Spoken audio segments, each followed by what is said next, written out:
ញាក់ពីគេងវិលខ្ញាល់ខួរក្បាលម្សិលមិញមានអ្វីកើតឡើង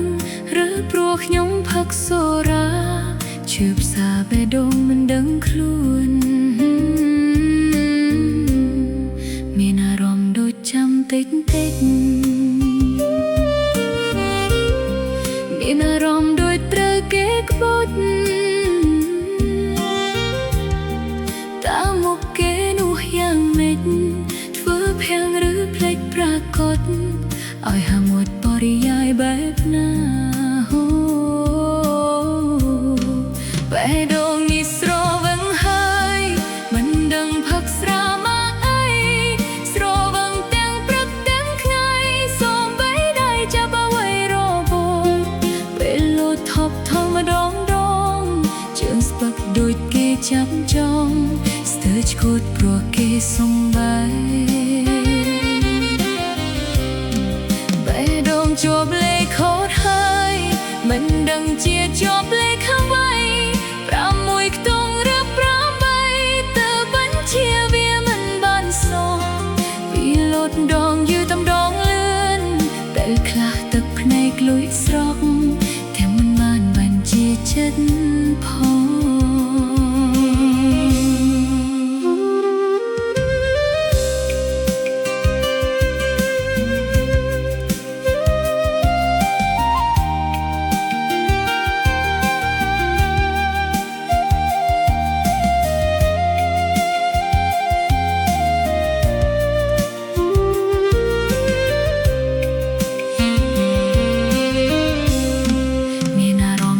ចាំតិចមានអារម្មណ៍ដូចត្រូវគេក្បត់តាមមុខគេមុខយ៉ាងម៉េចធ្វើភាំងឬភ្លេចប្រកបឲ្យហាមួយបរិយាយបែបណាបេះដូងនេះស្រវឹងហើយមិនដឹងផឹកស្រា